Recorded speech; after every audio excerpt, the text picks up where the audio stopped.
හරි සියලු දෙනාටම අයිබෝන් කියලා කියනවා. අද මම ඔයගලන්ට කියලා දෙන්න යන්නේ කොහොමද මේ bootable device එකක් අපි හදාගන්නේ කියලා. දැන් ඔයගොල්ලෝ දැකලා ඇති pen drive වලින් Windows 7 install කරනවා, Windows 8.1 install කරනවා, Windows 7 ගොඩක් අය USB pen එකට bootable විදිහට හදාගන්න වීඩියෝස් මම ඕන තරම් දැකලා තිනවා. එතකොට මේ මොකද රූෆ් එකෙන් ගොඩක් හදාගන්න පුළුවන් bootable විදිහට. අතන Microsoft site එකකින් අපිට හදාගන්න පුළුවන්. හරි මම අද ඔයගලන්ට කියලා දෙන්නේ කොහොමද මේ එක USB pen එකක් ඇතුලේ OS ගොඩක් තියන්නේ. කියන්නේ operation system ගොඩක් තියන්නේ. Windows 7, Windows 11, Windows 8.1 එක, Windows 7 එක, XP එක මේ ඔක්කොම කොහොමද එක pen එකක් ඇතුලේ OS ගොඩක් අපේ pen එක drive එක ඇතුලේ bootable device එකක් විදිහට හදන්නේ කොහොමද කියන එක තමයි මම කියලා දෙන්නේ. හරි. ඒකට free version තියෙනවා. හරි මම කියලා දෙන්න කොහොමද මේක අන්තර්ජාලයෙන් අපි download කරගන්නේ කියලා. හරි. ඔයගොල්ලෝ පළමුව යන්න Google Chrome එකට. ගිහින් ඔයගොල්ලෝ search කරන්න search bar එකේ ventoy V මම ස්පෙනිෂ් කරනවා වැරදි ඇති VENTOY ventoy කියලා search කරන්න. සර්ච් කරාම මේගොල්ලෝගේ මේ ඔෆිෂියල් වෙබ්සයිට් එකේ එනවා ඒගොල්ලෝගේ මෙතන මේ ඩවුන්ලෝඩ් කියලා තියෙන්නේ. මෙන්න මේ ඩවුන්ලෝඩ් කියන එක ප්‍රෙස් කරන්න. එතකොට ඔයගොල්ලන්ට මේ විදිහට පොඩි ඒගොල්ලෝගේ වෙබ්සයිට් එක පෙන්නනවා. එතන ඔයගොල්ලන්ට පෙන්වෙදී මෙතන මේ Windows 7 ship කියලා තියෙනවා. Linux OS එකට. හරි. දැන් අපි ගොඩක් අය යූස් කරන්නේ Windows නේ පරිගණකවල තියෙන්නේ. හරි. මම මෙතන මේ Windows කියලා තියෙන මේ zip file අන්න එක ක්ලික් කරන්න. ක්ලික් කරාට පස්සේ ඔයගොල්ලන්ට පේනවා ඉතින් මේගොල්ලන්ගේ මේ අලුත්ම ලේටස්ට්ම version එක තමයි මෙතන මේගොල්ලන්ට පෙන්නන්නේ. මෙතන පල්ලෙහාට ටිකක් යනකොට ඔයගොල්ලන්ට පේනවා ඉතින් ventoy Linux කියන Linux එක ගන්න එපා. මෙතන මේ live ඒගොල්ලන්ගේ එකකුත් තියෙනවා ISO file. ඒක නෙමෙයි මෙතන මේ ventoy 1.0.62යි මේ Windows zip file එක තියෙන මේ megabyte 14ක file එකක් තියෙන අන්න ඒක press කරන්න. එතකොට ඔයගොල්ලන්ට පේනවා ඉතින් මේ විදිහට මෙහෙම ඩවුන්ලෝඩ් වෙනවා ඔයගොල්ලන්ගේ පරිගණකයට මේ මෙගාබයිට් 14ක වගේ ප්‍රමාණයක්. හරි. හරි. එතන මම මගේ පරිගණකේ ඩවුන්ලෝඩ් කරන් තියෙන්නේ. ඔයගොල්ලන්ට එතකොට පේනවා ඇති ඩවුන්ලෝඩ් වුණාට පස්සේ මෙන්න මේ වගේ ඩවුන්ලෝඩ් වෙච්ච ventoy කියන මෙන්න මේ ෆයිල් එකක් එනවා. ඒක ඔයගොල්ලෝ එක්ස්ට්‍රැක්ට් කරගත්තට පස්සේ මෙතන තියෙනවා මේ පොඩි අයිකන් එකක එක පෙන් එකක් එක්ක තියෙන මේ පොඩි ventoy කියලා ඩිස්ක් කියලා තියෙන අන්න ඒක ප්‍රෙස් කරන්න. ප්‍රෙස් කරාම මේක yes දෙන්න. දුන්නාට පස්සේ ඔයගොල්ලන්ට පේනවා ඉතින් මේකේ ඩයලොග් බොක්ස් එකක් පෙන්නනවා. ඔයගොල්ලන්ගේ pen drive එක ප්ලග් කරලා තියාගන්න. දැන් මේක ප්ලග් කරාම මෙහෙම ඔයගොල්ලන්ගේ pen drive එක පෙන්නනවා. නැත්තම් මෙතන මෙන්න මේක ප්‍රෙස් කරන්න. හරි මෙතන මේ දිනවනේ මෙතන ඔයගොල්ලන්ට පුළුවන් ඕන නම් මෙතන languages වෙනස් කරගන්න ඔයගොල්ලන්ට ඕනේ භාෂාව නැත්නම් මෙතන option වලට ගිහිල්ලා ඔයගොල්ලන්ට අවශ්‍ය නම් security boot එක දෙන්න පුළුවන් මෙතන partition එක මොකද්ද මේ MBRද GPTRද කියලා ඕනනම් ඔයගොල්ලන්ට වෙනස් කරගන්නත් පුළුවන් මම මේ තියෙන මොකද වෙනස්කම් කරන්නේ නැහැ මේ විදිහටම තියලා මෙතන මෙහෙම install කියලා තියෙන මේ install කියන එක press කරනවා. එතකොට මෙතනදී හානවා තව දෙයක් යනවා. ඔයගොල්ලන්ට මේ pen එකේ කිසිම data එකක් තියාගන්න එපා. ඔයගොල්ලන්ට අවශ්‍ය කරන මොන හරි දෙයක් තියෙනවා වෙනම backup කරගන්න. මේක කරද්දී ඔයගොල්ලෝගේ pen drive එකේ තියෙන සියලුම data මැකෙනවා. එතකොට ඒ මැකීමක් සිදු වෙනවා. මේක තමයි මේ message එකකින් කියලා තියෙන්නේ. loss වෙනවා කියලා ඔයගොල්ලන්ගේ data මෙතනදී yes දෙන්න ඔයගොල්ලෝ.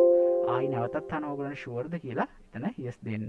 දැන් ඔයගොල්ලන්ට පේනවා ඉතින් මෙතන මේ 100ට ගානක් මේ ෆිල් වෙනවා කොළ පාටට. ඒ කියන්නේ මේක ප්‍රොසෙස් වෙන ගානක් තියෙන්නේ. මේ සියලුම වෙනස්කම් සිදු වෙමින් තමයි මේක තියෙන්නේ. පොඩි වෙලාවක් යනවා මේකට. හරි. දැන් ඔයගොල්ලන්ට පේනවා ඇති මෙතන මේ successful installation devices කියලා. ඒ කියන්නේ මේ pen drive එක හරියට ඒගොල්ලන්ගේ ventoy කියන මේ software එක හරහා convert වෙලා කියලා තියෙනවා මෙතන okay version එක press කරන්න.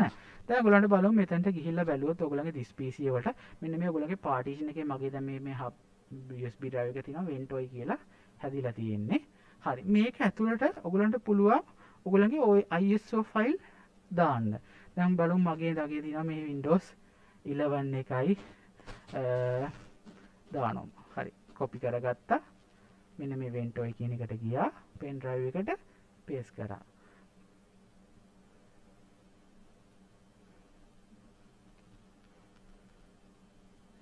Windows 10 එකත් copy කරනවා.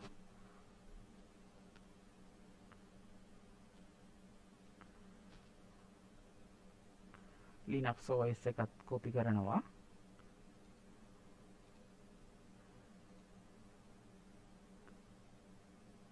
හරි. මේකට පොඩි වෙලාවක් යනවා මේ GP ගානක් තියෙන නිසා මේක copy වෙන නිසා. හරි මම ඔයගලන්ට පෙන්නන්නකෝ copy වුණාට පස්සේ මේක.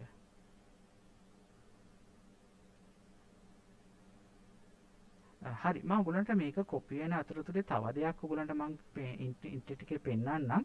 මෙන්න මේ ventoy කියන software එකට අමතරව ඔයගලන්ට පුළුවන් මේ USB කියලා සර්ච් කරන්න ඉන්ටර්නෙට් එකේ.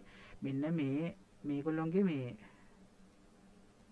මෙන්න මේ මුදු කාංගිනුත් USB කියන software එක හරහාවත් අපිට පුළුවන් මේ ඕනනම් USB devices ඒ කියන්නේ එක device එක ඇතුලේ bootable ඒ කියන්නේ OS ගොඩක් install කරන්න හැටි මෙන්න මේකිනුත් අපිට පුළුවන්. මම ඔයාලට අමතර දැනුමක් සඳහා මේක කිව්වේ. මෙන්න මේ ඒකිනුත් ඔයාලට USB කියන එකට මෙතන කියලා download කරලා ඔයාලට පුළුවන් ඕනනම් ඒකිනුත් මේ කරපු විදිහටම කරන්න. හරි බලමු අපි copy වෙලාද කියලා තාම නෑ. හරි මම ඔයගලන්ට දැන් කිව්වා නේද අර පිරෙනවා මගේ දැන් ISO ෆයිල් එක copy වෙන ගමන් තියෙන කියලා. හරි දැන් copy වෙලා ඉවරයි. මම ඔයගලන්ට පෙන්නන්නම් මේ දැක්කද මේ pen drive එකට ගියාම මේ බලන්න ventoy කියන එකට ගියාම Windows 7 professional එකයි Linux min එකයි Windows 10 කියන ISO ෆයිල් එකයි Windows 11 කියන OS එක ඔක්කොම එකම pen එකක් ඇතුලේ තියෙනවා. හරි ඔයගලන්ට මම පෙන්නන්නම් කොහොමද අපේ පරිගණකයට ඒක ඉන්ස්ටෝල් වුණාම පේන විදිය. හරි මම ඔක ප්‍රායෝගිකව ඔයගලන්ට මම පෙන්නන්නම් කොහොමද ඒක සිදු වෙන්නේ කියලා. හරි පෙන්නන්නේ ඔයගලන්ට මම මගේ පරිගණකයට මේ USB pen drive එක plug කරලා තියෙන්නේ. හරි මම ඔයගලන්ට පෙන්නන්නම් කොහොමද පරිගණකයට මේ OS කොඩ පෙන්නන්නේ කියලා.